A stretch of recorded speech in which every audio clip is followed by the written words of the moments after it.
Hi, I'm James and I'm one of the account managers here at Mr. Prime. So if you're watching this video, this is for clients. It's a client video, so you're probably at the stage where you've been set up and you're just about ready to start shipping stuff into FBA. So let me show you how that works. I'm going to do it on this account here. It's not going to be 100% perfect because different accounts will show different things with different drop downs all the time.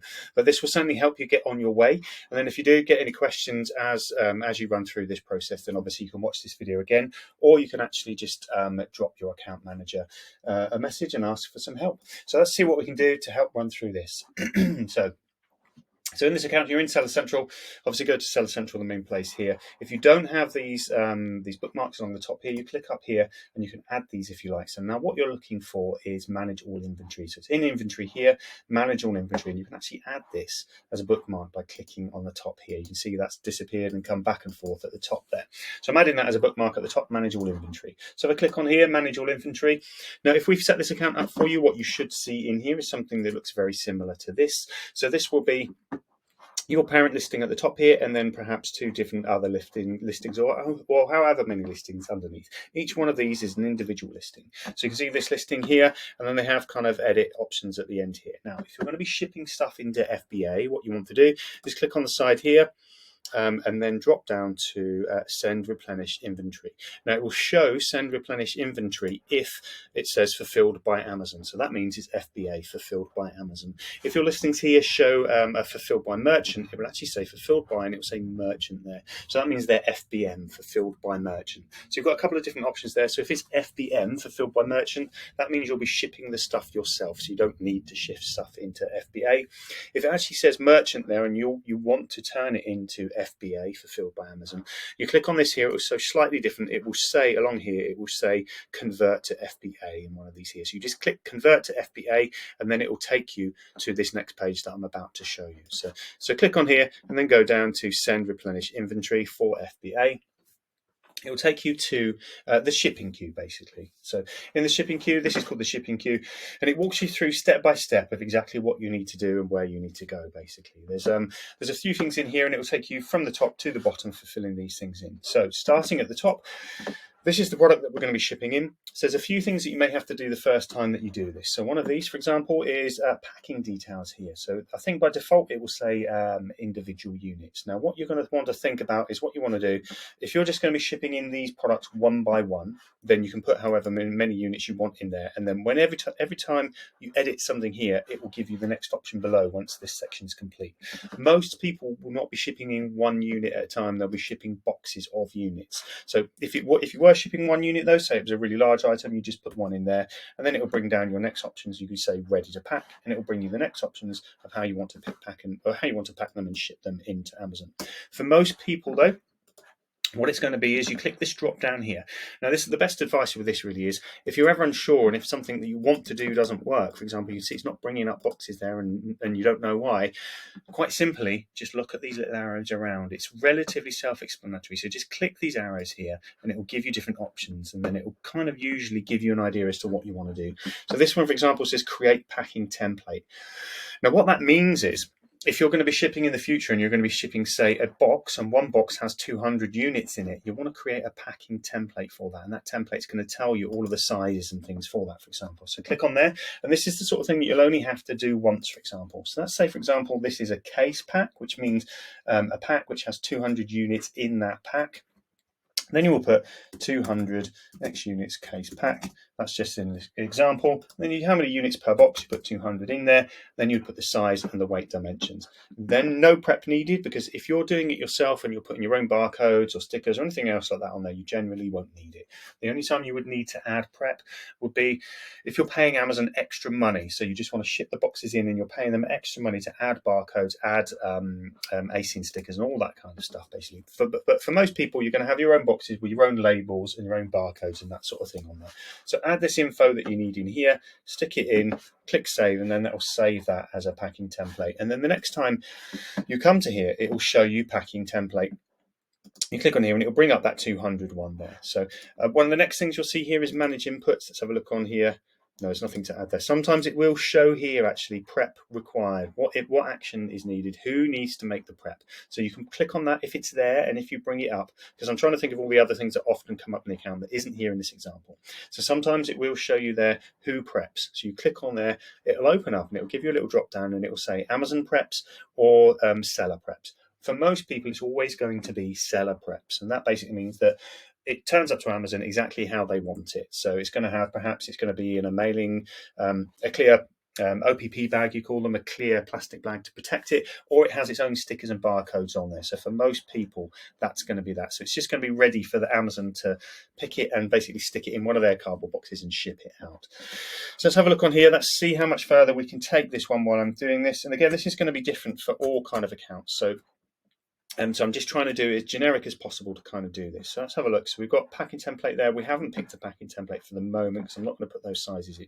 Let's put ready to pack. And let's just say it's 200. Or so it's less confusing, actually. Let's just say it's 10 individual units of this product we're going to ship in. Let's click ready to pack. And what it will do is it will start processing the next one down below. And it says pack individual units. One SKU ready to send. Pack individual units. And then it will take you to the next stage. So this is the next stage that you're going to get, and everybody will get this the same, even if you've got cases and stuff as well and boxes. So it's just saying 10 here, and what it will generally do is give you a different view all the way along here of all the different things that you've put in there. So say, for example, you've got 10 different ASINs, 10 different products, and they're all 10 different colours. You might have red, blue, green, yellow. It will say 10 of that, 10 of that, 10 of that, 10 of that. It will have whatever you want, whatever you've put in there, laid out here. Then the next step is on here. You say if everything will fit into one box. And you're just going to be shipping one box to Amazon that has all of the products in here that you've laid out here. Then you just click, everything will fit in one box there. Then you click confirm to the next, and it will take you to the next stage a bit further down, which is really quite simple to do. So if you want multiple boxes, click on that one. And I'm going to show you multiple boxes because that's probably the most likely scenario. So if we click on confirm there, it takes you to this next one. Now, you can do anything up to 10 boxes with the web form, which basically means doing it here, as you can see on the website. If you do more than 10 boxes, if you need to do more than 10 boxes, it's going to get you to download an Excel spreadsheet, which is essentially exactly the same thing, but it's just easier to do. So you can do it in bulk in the Excel spreadsheet, and then you re-upload it. So I'm going to say that it's only 2 boxes for the moment, and then open web form. And that basically means just let me do it on the website. So we click this. There you go. That's exactly what it's going to do. And then you put the details in here and you say, so in box 1, now this will always make you, it has the numbers and the formulas so it knows exactly what it is. So it adds it up for you. So say, for example, this one is 5. And if I put 4 in there, that only gives us 9 altogether. So it won't let me go past there because that's wrong. It needs to know that there's 10. So in box 1, so we've got 10 units. We've told it we've got 10 units. And we've told it we've got 2 boxes. So in there, this obviously needs to add up. So if we put this in here, there you go. See, now it's now told us that we've got 10 units, 10 of 10. And we've got 5 boxes, 5 units in box 1, 5 units in box 2. And we're just going to say that they're exactly the same size. So we're going to say 30 centimetres by 30 centimetres by 30 centimetres. In fact, what I'll do is we'll just say that they're different sizes, just because you've got 2 random odd box sizes. So if you want to add a different box, you click add on there, and that gives you another one. So let's just say this one is 25, 25, 25. Now what you do here is, so let's just say box 1 has 5 units in it and it's 25, 25. And let's just say, for example, let's say they both weigh 5 kilos. So you put them both in there for 5 kilos. And you kind of basically have to process it through here. So look, let's say box 1 has 5 units in it, it weighs 5 kilos, and box 1 is 30 centimetres by 30 centimetres. So all of these match up, and everything you need for that one has been added. Box 2, which has 5 units in it here, it weighs 5 kilograms, and it is 25 by 25 by 25, so that's this one. If you do have 2 boxes that are, so I could add another one, and I could say, well, I've got a third one. So just to show you that, actually, we'll go back into here, and we'll change this one to, oh no, I'm not going to be able to do that now. Okay, so just as an example, if you did have 2 boxes that were the same size, what you can do is you can click on that one there. And if I had another box up here, I'd just click on 2 of them that were the same and it would show me. I'd be able to tick underneath that 2 of them are the same. But I'm going to remove that one. And it's all editable as you go, and you can figure it out as you go, basically, as you can see. So far I've said that 555, and that applies to that box, 55, and that applies to this box, tick that box there. And now you see it's highlighted here because everything adds up, everything makes sense. The system knows that it's 10 units a box, you've got 5 in that one, 5 in that one. It now knows the weights of each box, and it now knows the sizes of each box. So the system is happy with that, and it knows it all makes sense, and it's got everything it needs. So the next thing you would do is click Confirm Packing Information.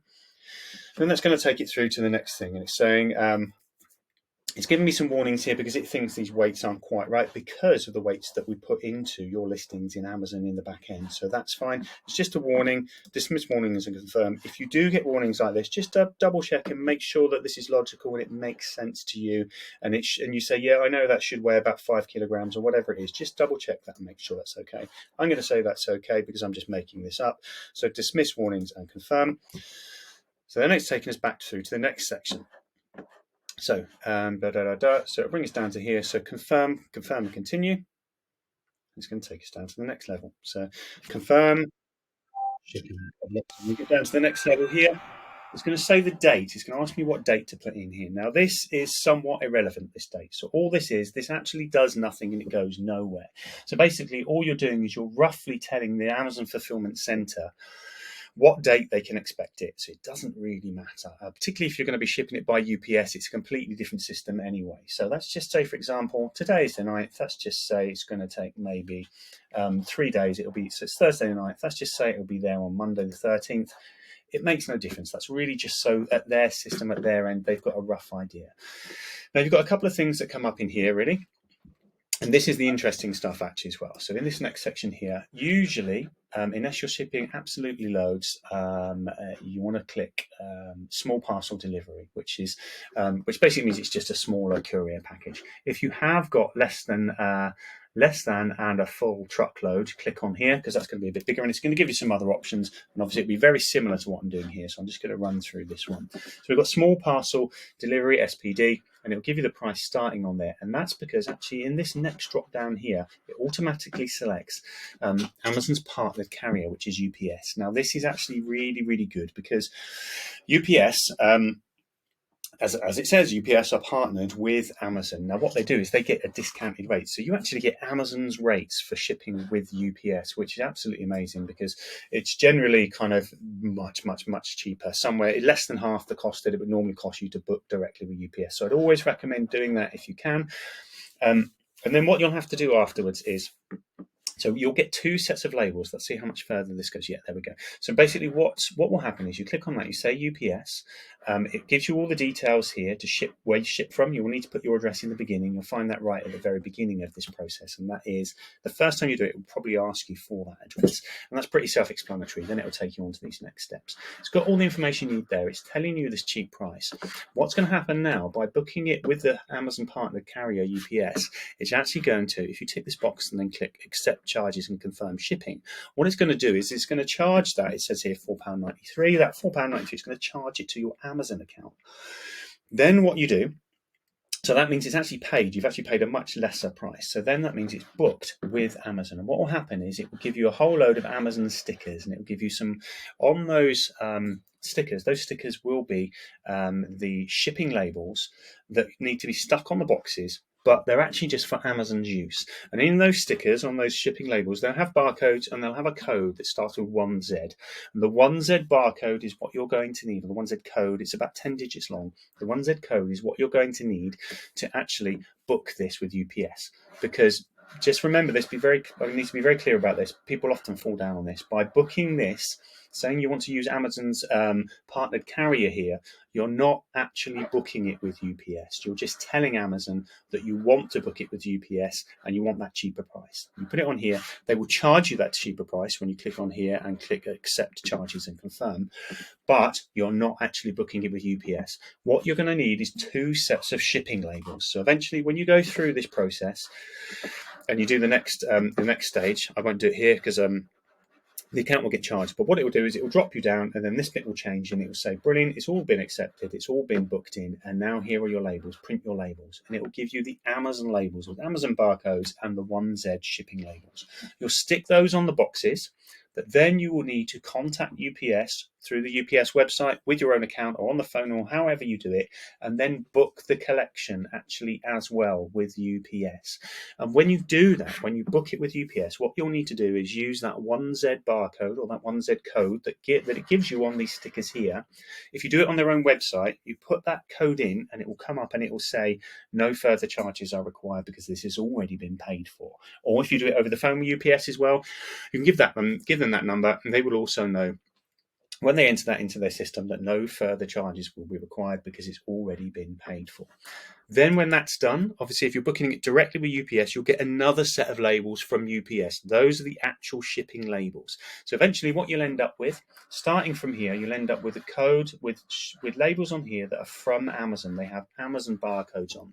So when the products are shipped to Amazon, Amazon scan those barcodes and it will basically line up with everything you have here in the shipping queue, and it will tell them all the products and where it's from and all that kind of stuff. But you'll also need the second sticker on there, which is for UPS. So when the UPS come to your premises here, this address here, to pick up the products, they will scan the UPS label. So basically, each box will need two labels on it, the UPS one and the Amazon one. And that's it. So when you click here, click to agree, and then that's it. You'll see this in your shipping queue, and you can always go back and check this after it's been sent through in the shipping queue. So at the side up here, you go to here, and then we go into, if I can remember where these are, let's have a look.